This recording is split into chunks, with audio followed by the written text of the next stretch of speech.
When I arrived at my house for Thanksgiving, the party was already over. Mom said, "Perfect timing. Clean this up." I told them to get out, but my sister laughed. "You let us use the house we're staying." So I taught them a lesson. Please support this channel by visiting our store, link in the description box. Well, let's go. My name is Everly Rowan, and I'm 26 now. Growing up I had parents, obviously. Marina Rowan and Clark Rowan. And I had an older sister, Sabriel, who's 4 years older than me. She's 30 now, married to some guy named Theron, and they've got twin boys who just turned 4. But here's the thing about my childhood that really messed with my head for years. From the moment I could understand words, I was compared to Sabriel. Every single day. She was the golden child, the one who could do no wrong. When she brought home straight A's in 5th grade, my parents threw her a pizza party and bought her a new bike. When I brought home straight A's 2 years later, my mom just said it was expected and that Sabriel had done it first. Anyway, I remember when I was 8 and Sabriel was 12. We both played soccer. She scored 3 goals in one game and my dad wouldn't stop talking about it for weeks. He told everyone at his office, all our relatives, even the neighbors. When I scored 4 goals in my game the next month, he just nodded and said that was nice. Home, it was even worse. Every decision, every family discussion, Sabriel's opinion was what mattered. When I was 13, I really wanted to paint my bedroom this soft cornflower blue color. I'd been saving up my allowance to buy the paint myself, but Sabriel said it would look ugly and clash with the hallway, and my parents immediately shut down the idea. Meanwhile, when Sabriel wanted to knock down a wall in her room to make it bigger when she was 16, they hired contractors and did it without question. Or the time we were picking a vacation spot. I'd been begging to go to this science museum in Brighton Harbor for months because my class was studying astronomy and I was obsessed with it. But Sabriel wanted to go to a beach resort in Crescent Bay, Florida. Guess where we went? Yeah, Florida. I didn't even get to bring a book about space because my mom said it would be too heavy in the luggage. Family dinners were the worst. I tried to talk about something that happened at school or something I was interested in, and my parents would listen for maybe 30 seconds before turning to Sabriel and asking about her day. It was like I was just background noise in my own family. The only place I felt like I actually mattered was at my grandparents' house. Grandma Celestine and Grandpa Rowan lived about 40 minutes away in this beautiful home right on Larkspur Lake. Honestly, that place was more home to me than my actual house ever was. Every weekend I'd beg my parents to let me stay with them. Sometimes they'd say yes just to get me out of their hair. At Grandma and Grandpa's, everything was different. They actually listened when I talked. I could go on and on about whatever I was into at the moment, whether it was dinosaurs or poetry or learning to skateboard, and they'd sit there genuinely interested. Grandpa would hang up my drawings on the wall in his study. Not just stick them on the fridge with a magnet where they'd fall off in a week, but actually frame some of them and put them up like real art. He told me once that my drawing of a sunset over the lake was his favorite piece in the whole house. I was 11 when he said that, and I swear I almost cried. Grandma would make tea and bake these amazing chocolate chip cookies from scratch. We'd sit at the kitchen table, just the two of us sometimes, and she'd ask me about my friends, my classes, what I wanted to be when I grew up.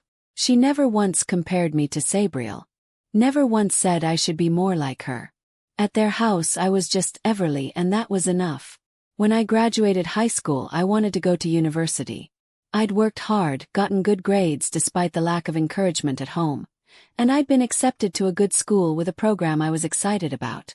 But when I told my parents I needed help with tuition, they sat me down and said no. They said they couldn't afford it. They needed the money for Sabriel's wedding. She'd gotten engaged to Theron, and my parents were planning this massive event. My mom had spreadsheets and binders full of ideas. They'd booked this expensive hotel downtown, hired a fancy caterer, and my mom was having a custom dress made for Sabriel that cost more than a semester of my tuition. The dress alone was about $11,800, and that didn't include alterations. I asked if maybe they could help with just a little bit, enough to cover my books at least. My dad said I needed to learn to be independent and that Sabriel's wedding was a once-in-a-lifetime event. I didn't bother pointing out that my education was also pretty important.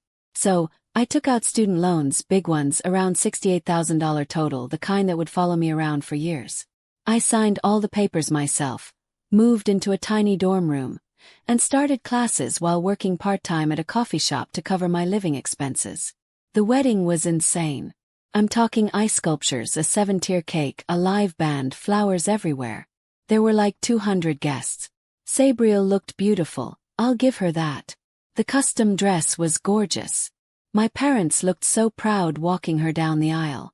During the reception, while everyone was eating overpriced steak and drinking champagne, Grandma and Grandpa found me sitting alone at a table in the corner. I'd been watching everyone celebrate and trying not to think about my student loan debt. Grandpa pulled up a chair next to me and asked how school was going. I told him it was good, that my classes were interesting, that I was managing. He looked at me with these kind eyes and said if things ever got difficult, if I ever needed help, I could come to them. He said they'd always support me. Grandma squeezed my hand and nodded. She said they were proud of me for working so hard and that they knew I was going to do great things. I felt this huge weight lift off my chest. Just knowing someone believed in me, someone had my back, it made everything feel possible. I thanked them probably more emotionally than I should have at a wedding reception. And they just smiled. I made it through my second year okay. The loans were piling up, but I was managing. I'd started to figure out who I was outside of my family's shadow. I had friends, professors who actually noticed my work, a future that felt like mine. Then the summer before my third year hit and everything fell apart. Grandpa Rowan died of a massive heart attack in July. Just like that. One day he was fine working in his garden by the lake. And the next day he was gone. I got the call from my mom while I was at my summer job. "Everly, your grandfather passed away this morning," she said, her voice flat. "The funeral is Saturday." She sounded annoyed that she had to tell me, like it was an inconvenience. The funeral was small. I cried through the whole thing. My parents stood there looking uncomfortable, and Sabriel kept checking her phone because the twins were with a babysitter. I wanted to scream at all of them that we just lost someone incredible, but I kept my mouth shut. Grandma Celestine took it hard. Really hard. She'd been with Grandpa for almost 50 years. After the funeral, I visited her at the lake house as much as I could, but she seemed like a shell of herself. She barely ate, barely talked. It was like part of her had died too. A month later I got another call. Grandma had passed away in her sleep. The doctor said it was heart failure, but I knew the truth. She died because she couldn't stand being without him. Some people are like that, so connected that when one goes, the other just follows. I was devastated. In the span of 5 weeks, I'd lost the only 2 people who'd ever really seen me. The only 2 people who'd made me feel like I mattered. I spent days just crying in my dorm room, barely able to function. A week after Grandma's funeral, my mom called and told me we had to meet at a lawyer's office. Some guy named Mr. Fairbridge, who'd handled my grandparents' affairs. She said it was for the reading of the will and that I needed to be there. I showed up at this office downtown on a Wednesday afternoon. The waiting room had leather chairs and old law books on shelves. My parents were already there, sitting stiff and formal. Sabriel was next to them, looking bored. Mr. Fairbridge was this older man with silver hair and a calm voice. He invited us into his office and had us sit down. Then he opened a folder and started reading. "Your grandparents have left their home at 4175 Larkspur Lake Road to Everly Rowan," he said, "along with $176,000 in cash." The room went silent. The room went dead silent for about 3 seconds. Then Sabriel made this sharp inhaling sound like she'd been punched. My mom grabbed my dad's hand so hard her knuckles turned white. I sat there in shock. I hadn't expected anything. Honestly, I just wanted my grandparents back. Mr. Fairbridge kept reading. "There is a personal message from Rowan and Celestine to Marina Rowan," he said. Then he read it out loud. "We do not leave you or Sabriel anything, as we already gave you $230,000 when you reported financial difficulties preparing for Sabriel's wedding." $230,000. I felt like I'd been slapped. My parents had told me they couldn't afford to help with my education. They'd said they had no money. But they'd gotten $230,000 from my grandparents and spent it all on Sabriel's wedding. That hotel, that dress, that ridiculous ice sculpture. It all made sense now. My mom jumped up from her chair. Her face went bright red and she slammed her hand down on Mr. Fairbridge's desk so hard I thought she'd break it. "I can't accept this," she said loudly. "This isn't fair. You can't just single out Everly like this." Mr. Fairbridge didn't even flinch. "Mrs. Rowan, this is an official will, properly executed. The wishes of the deceased must be respected." "But they must have been confused," my dad argued. "There is nothing to contest here," Mr. Fairbridge replied firmly. "Everything is legal and final." My parents looked furious. Sabriel looked like she wanted to cry. And I just sat there numb, trying to process everything. We left the office and I thought that was it. I was heading to my car when my parents caught up with me in the parking lot. "Everly, wait," my mom called out, her voice suddenly sweet, a tone I'd never heard from her before. "Can we talk for a minute?" I should have said no. But some stupid part of me thought maybe they wanted to finally have a real conversation. So I agreed. We walked to a cafe next door. It was one of those places with tiny tables and overpriced coffee. We sat down and my mom didn't waste any time. She immediately launched into talking about the house. "I know a realtor," she said. "Someone very good. She could sell the lake house for a great price. The market is hot right now.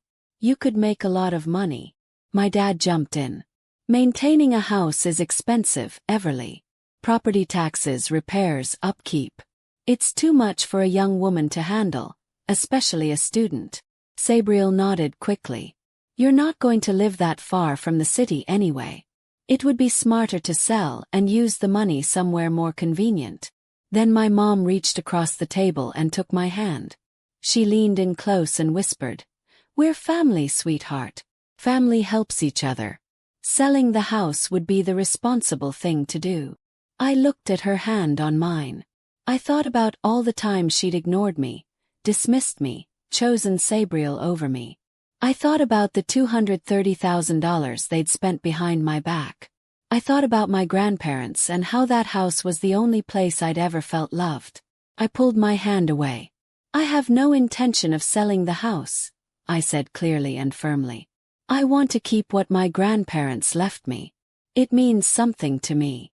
My mom's face changed instantly. The sweetness evaporated. "You're being selfish and foolish," my dad snapped. "This is completely unreasonable," Sabriel added. I stood up, left money for my coffee on the table, and walked out. They called after me, but I didn't turn around. 2 years passed after that disaster at the cafe.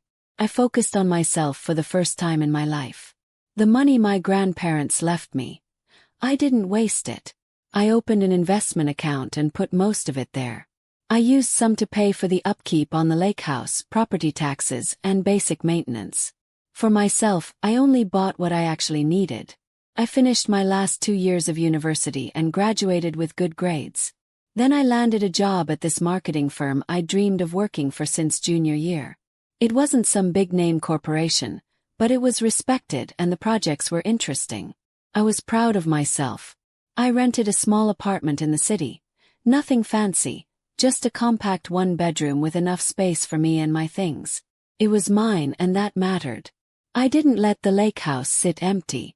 A friend who worked as a realtor helped me rent it to families looking for a peaceful lake vacation. That rental income covered the costs and then some. As for my parents and Sabriel, I barely spoke to them. We'd go months without contact. They'd call sometimes, usually on holidays, and I'd give short answers and hang up quickly. It was easier that way. Then one day my mom called and said she wanted me to come to dinner on Friday. She sounded normal, not sweet, not fake, just regular. I almost said no, but something made me agree. Maybe curiosity. Maybe I was tired of avoiding them forever. When I pulled up to my parents' house that Friday evening, I noticed immediately that something was wrong. The house looked rough. The paint was peeling on the shutters. The gutters sagged at weird angles. The lawn my dad used to obsess over was now wild with weeds and dandelions. It looked neglected and sad. Inside wasn't much better. The furniture looked worn out and there were water stains on the hallway ceiling. But dinner was ready and we all sat down like a normal family. At first, the conversation was almost pleasant. My parents asked about my job in Norhollow City, about my apartment, about my hobbies. Sabriel asked if I was dating anyone. It felt strangely normal, and I let myself relax a little. Then dessert came out. Apple pie my mom had made. We were eating when my dad cleared his throat. "So, Thanksgiving is coming up," he said casually. "We're expecting a lot of relatives this year. Uncle Remus, Aunt Lila, the cousins. It's going to be a full house." "That's nice," I said, not thinking anything of it. "The thing is," he continued, "we'd like to rent a more spacious place for everyone. Somewhere with room for the kids to run around. But we haven't found anything suitable." I felt it coming before my mom even opened her mouth. "We were wondering," she began carefully, "if maybe you could lend us the house you inherited, just for Thanksgiving weekend." Sabriel jumped in immediately. "It would be perfect, Everly. The twins could play by the lake. They'd love it. Fresh air, nature, all that." I thought about my grandparents. I thought about how much they loved family gatherings. They'd probably want the house used for something like that. "Okay," I said. "You can use it for Thanksgiving." My mom smiled. "Thank you, sweetheart. That's very generous." We set a time. They'd arrive at 2 p.m. and I'd meet them there. We'd celebrate together as a family. Thanksgiving came. I decided to head to the lake house early, around 1:30, to decorate a bit and make sure everything was ready.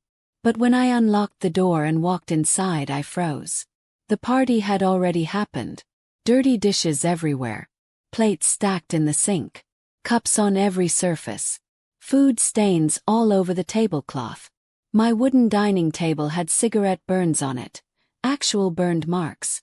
And my grandma's expensive carpet, the one she bought in Turville, had huge stains all over it. Wine? Gravy? I didn't know. I walked through the house in shock. The relatives were gone. Only my parents and Sabriel were still around, somewhere in the back. I heard laughing. I followed the sound to the living room. I stopped just outside the doorway where they couldn't see me. My parents were relaxed on the couch. Sabriel sat in the armchair. They all had drinks. "It's a good thing Everly wasn't here," my mom laughed. "She's not needed anyway. This is my parents' home, truly. At least she can play hostess now and clean up the mess herself," my dad joked. Sabriel snorted. "She should be grateful we're even using it." Then my dad added, "We might as well keep coming here. She gave us permission after all." They clinked their glasses together. I felt something inside me snap. I stepped into the room. They jolted like I'd thrown a bomb. "Everly," my dad said with fake cheer. "You must have gotten the time wrong." "I heard everything," I said, my voice shaking. "You lied about the time. You trashed the house. You planned to keep using it without asking me." My mom rolled her eyes. "Oh, Everly, you're always dramatic." "Get out," I said. My dad blinked. "Excuse me. You heard me. Of my house. This is our family home," he snapped. "We're staying." I didn't argue. I turned around, walked out the front door, and slammed it behind me so hard the windows rattled. The next morning I called Mr. Fairbridge. He'd been helping my grandparents for years, and I trusted him. I told him everything that happened at Thanksgiving. "Even if they're your parents," he said firmly, "your property rights must be protected. We'll take legal action." Preparing for court took time. We had to collect every document, the deed to the house, records of my communication with them about the property. We needed photos of the damage they caused, receipts for repairs, documentation showing the rental income I'd lost because I couldn't list the lake house while they refused to leave. Mr. Fairbridge was thorough, organized, patient. The trial day finally arrived. I sat in the courtroom feeling nervous but determined. When it was my turn to testify, I spoke calmly and clearly. I stuck to the facts. I showed the judge the messages in our family chat proving I gave them permission for Thanksgiving Day only. Nothing more. I never gave them permission to stay there, live there, or use it as they pleased. The judge looked at the printed screenshots we provided. He flipped through photos of the cigarette burns on the table, the ruined carpet, the stained walls. He looked at the receipts estimating the cost of repairs and the documentation showing I'd lost 3 months' worth of rental income. Then it was my mother's turn on the stand. She had tears running down her face. But they looked rehearsed. "This house should belong to the whole family," she said brokenly. "Everly got it unfairly. My parents loved all of us. It's not right that only she inherited it." The judge held up the will. "Mrs. Rowan, the will is clear and legally binding." My mother's tears vanished instantly. "She manipulated them," she snapped. "She influenced their decision. She convinced them to leave everything to her. She always wanted to separate them from us." The judge's expression hardened. "Do you have any proof of this accusation?" "Well, no, but—" "Then you are slandering your daughter without evidence," the judge interrupted sharply. "I will not tolerate baseless accusations in my courtroom." My mother went silent. I presented more evidence of the damage. Close-up photos of the burns in the wood, the dark stains on the carpet, the broken vase that belonged to my grandma, the wine spill on the couch, and even a dent in the wall behind the dining table. I provided the estimated repair cost, $6,750, along with proof that the house had been unavailable for rental during the months they refused to leave, resulting in lost income of $5,200. A few weeks later, the verdict was delivered. The court ruled entirely in my favor. My parents were ordered to vacate the property immediately and pay compensation for all damages, plus my lost rental income. They were also instructed to pay a portion of my legal fees. After the verdict, my parents and Sabriel started messaging me constantly. Apologies, long paragraphs, pleading, explaining, asking to meet, asking to talk. I deleted every message without responding. Then one evening I got home from work and found my mother standing outside my apartment door. She looked awful, exhausted, pale, older than I'd ever seen her. "Please," she said when she saw me. "Just listen to me for a minute." "What do you want?" I asked, staying several feet away. "We're sorry," she said. Her voice cracked. "We're so sorry for everything. Please forgive us. We're family." I shook my head slowly. "I can't forgive you," I said. "I suffered my entire childhood in that house. I'm tired of only being considered family when you need something." My mother's eyes filled with real tears this time. "Your father's company went bankrupt," she whispered. "We're drowning in debt. We need help, Everly. Please." I took a deep breath and looked at her steadily. "I can't help you," I said. "And I don't consider you my family anymore." She stared at me like I'd physically hit her. Her mouth opened, but no words came out. For a moment we just stood there. Then she lowered her head, turned around, and walked away without another word. I went inside my apartment and immediately called Mr. Fairbridge. I told him about my mother showing up at my door. "You should apply for a restraining order," he advised, "to protect your peace of mind." I filed for one the next day. When the restraining order was approved, the court mailed official documents to my parents. They were apparently shocked. They told every relative who would listen, painting me as ungrateful, heartless, cruel, the villain of the family. But some relatives reached out to tell me the truth anyway. My dad couldn't find a job after his company collapsed. He spent all day trying to untangle his debts. His arrogance had cost him friendships. He had no one willing to help him. My mom was unraveling under the stress. She barely slept, barely ate. Sabriel and her husband were struggling too. Raising twins cost money, and she relied on our parents for help they could no longer give. With their finances ruined, she was drowning under all the responsibilities she'd never had to manage before. I didn't feel guilty, not even a little. What I felt was freedom. Freedom from a lifetime of being ignored, measured, compared, and dismissed. Freedom from being the backup child, the afterthought. I threw myself into my work. Each successful campaign boosted my confidence. I made friends who actually liked me for who I was. Friends who didn't compare me to anyone or judge me for things beyond my control. On weekends, I drove out to the lake house. I'd sit on the porch and watch the water ripple under the sun, or I'd walk along the shoreline in quiet peace. Sometimes I'd step inside and look at the drawings Grandpa had framed, still hanging on the walls where he put them, untouched and perfect. I'd think about Grandma's cookies, and the way she always remembered my favorite tea. I'd think about their voices, their warmth, their unshakable belief in me. I'd whisper thank you to the empty rooms. Thank you for seeing me. Thank you for loving me. Thank you for giving me a way out. The house wasn't just a house. It was proof that someone had cared about me. Proof that someone believed I deserved something good.